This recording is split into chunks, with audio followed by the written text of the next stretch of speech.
The art of bonsai is beneficial to a plant and allows it to grow larger and longer than one would expect it to. The cutting back of new growth seems like a loss of progress, but it leads to fuller branches. We need to practice bonsai in our own lives, on ourselves, and our habitats, and our habits, interests, and ideas, so we can grow healthier and fuller.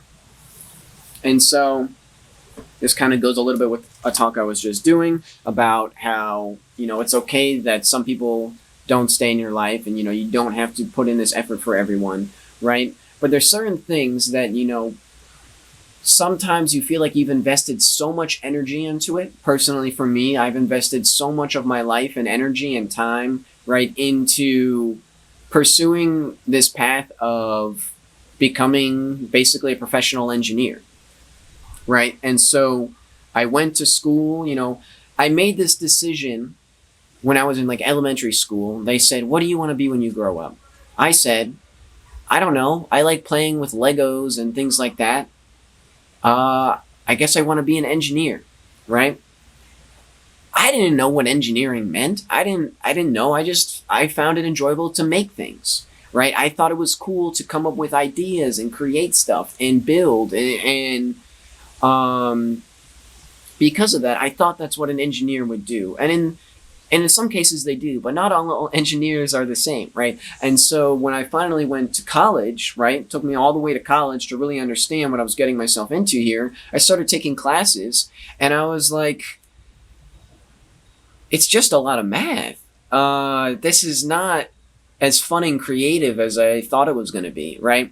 And so I kind of came to the realization that maybe this isn't what I wanted, right? But I was already so heavily invested. And by the time I truly got some in-field experience, I was already in too deep to really back out. I couldn't change my major without having to, go for extra years and pay extra money.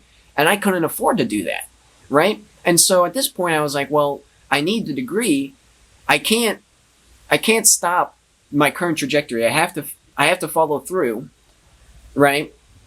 And so I tried to shift it a little bit as much as I could. I got my initial major was mechanical engineering. I ended up getting a minor in electrical because I thought maybe power and energy and renewable energy and sustainability and stuff was maybe more my path, right? Because mechanical engineering just it didn't really seem that interesting to me from a work perspective. The concepts and some of the stuff that we learned is very interesting, like learning about heat transfer and mechanics of materials and, things along those lines. The concepts and the information is interesting. The math and the calculations is not, right? And so basically what I really enjoyed physics. I thought physics was a very interesting class, but I sucked at it because the math and the math is not the same as the theory, because the theory is one thing but the math proves it, and the math is just really complicated, and I don't enjoy that too much, right? And so you can say, well, I'm just an idiot, and sure, I don't care, sure, I'm an idiot, whatever, because the reality is that what I enjoy is what I enjoy. But I had invested so much of my time and into pursuing this path, right? Because I was told that this was the correct path for me, right? Because you're gonna become an engineer, you're gonna make so much money, right? And now that I am in a quote unquote engineering position, because I'm not really an engineer, I have to get my professional engineering license to be really an engineer. That's my opinion. Everyone's opinion on this is a little different. I feel like everyone's like, "Oh no, you're an engineer. You're doing engineering," but I'm really doing more drafting than engineering, right? So it doesn't take that much. It's not that difficult, right? So I didn't really need any of my college education. Did it help a little bit? Sure, but was it required for me to do what I'm doing now? No. I could have straight out of high school. I could have started doing what I'm doing now because just about all of my major and even my electrical minor does not I don't really use it, right? All of that math and stuff that I learned, all this calculus and stuff, it's not really needed anymore. And it's very discouraging, and it sounds ridiculous to say this, and I feel like, It shouldn't be the case. Like, I should need what I learned. But the reality is that most of what I learned is just no longer applicable because the field that I ended up in is power distribution. And even my electrical minor had nothing to do with power distribution, really. We did small circuits, but small circuits is not quite the same as distribution for a building. And I'm not even doing that complex calculations and stuff necessarily because I'm just doing the draft work, right? And so most of what I learned is just was just it was just information, right?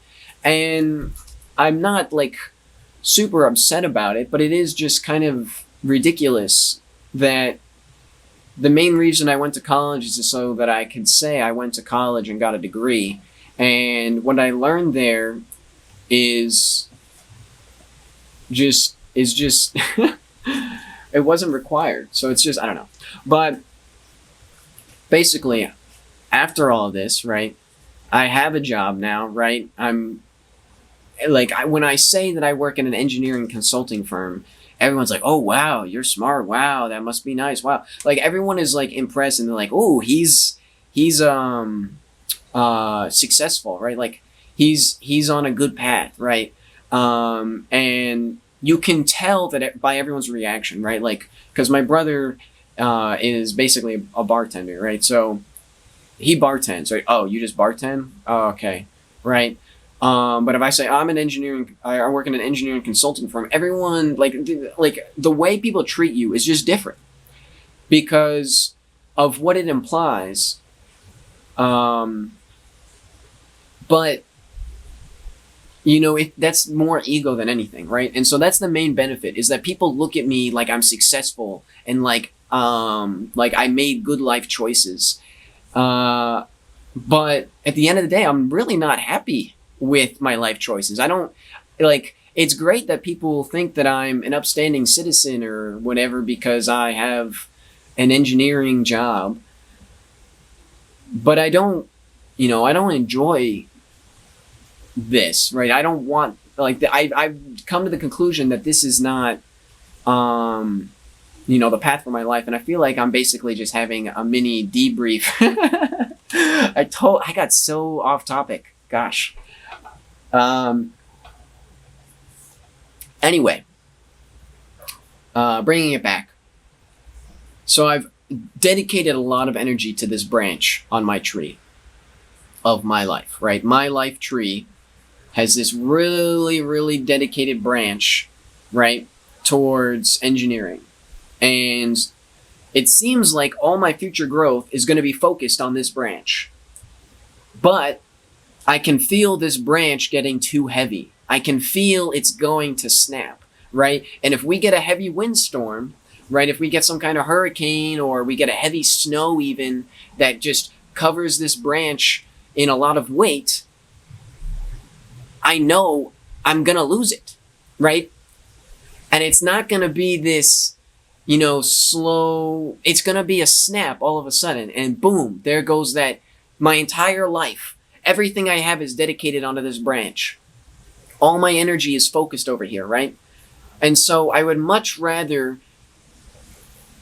cut that branch back, not get rid of everything that I've, not completely cut off everything that I've dedicated there, but reduce how much I'm extended, right? And cut it back and bring it back a bit so that I'm not so focused in this path, right? Because by growing so heavily in one direction, I am setting myself up for failure. And that's how I feel. I feel that it's only a matter of time before this is no longer viable for me. Because I don't have passion for it. I've known that I didn't have passion for it for a long time, but I keep ignoring it, right? I keep saying, no, it's fine, it's okay, we'll get through it, it's just a phase or whatever, right? But I truly feel like the only way I get through this is by completely losing myself, right? I would need to be basically lobotomized to be okay with my current circumstances. And that's the truth of it, because This is not who I am. And I know that now. And it took a while to understand that. But in order for me to, continue to live a long life and a healthy life with fuller branches, right, and truly come into my own, I need to cut back and I need to reduce, right? And this brings it back to the bonsai thing, because certain trees have certain lifespans to them, right? And when they don't get properly taken care of and they don't get their branches cut back and stuff, it exposes them to potential disease and rot and things along these lines that by doing bonsai you protect them from that, right? And so if they have too many branches, right, like if you reduce the amount of branches and exposure and stuff like that, right, they are less likely to lose branches when things happen, and they're less likely to get blown over, right? So it makes them more sturdy. It helps them to live longer lives, and it allows them to focus their energy more in more places, right? Because rather than everything being dedicated to one big branch or one or two big branches, right, it gets distributed to smaller branches that are all, this way there's diversity, there's resiliency, and it's just a better structure overall. And so this practice of bonsai that I observed when I was in Japan, where like all the trees on the street are constantly being cut back and stuff, it was just amazing to me, because the amount of energy and time and effort it costs to do that is incredible. But the benefits, one, it's pleasing to look at, but two, the benefits of these trees probably don't cause as many issues for them because of this, I feel like are very valuable. And there are certain bonsai trees that are hundreds of years old, and maybe the lifespan of the tree was supposed to be less than 100 years, and or like the typical lifespan of one in nature is less than 100 years because of it being constantly taken care of and maintained, so that it doesn't destroy itself, basically. And I don't know, I feel like I focus more on myself than the actual topic here, but I just wanted to give myself as an example, just to show that I'm not above this. This is something that I need to do in my own life as well, and it's not easy, right? Because it feels like you're going to hurt yourself by trimming back the branch. But the truth is that a lot of times you're better off doing that, because it opens up room for more opportunities and makes you more resilient, right? This also you can see with fruit trees. Like a lot of fruit trees, it's good to prune back your fruit trees before the season starts, before the growing season starts, because by doing that, it promotes growth, and the new branches are the ones that typically have fruit on them. And so you get a better fruit yield from your trees when you prune them back a bit, because that's just how they function, right? And so it seems like you're hurting, it seems like it's counterproductive, but it tends to actually be for the better. And so, yeah. Peace out.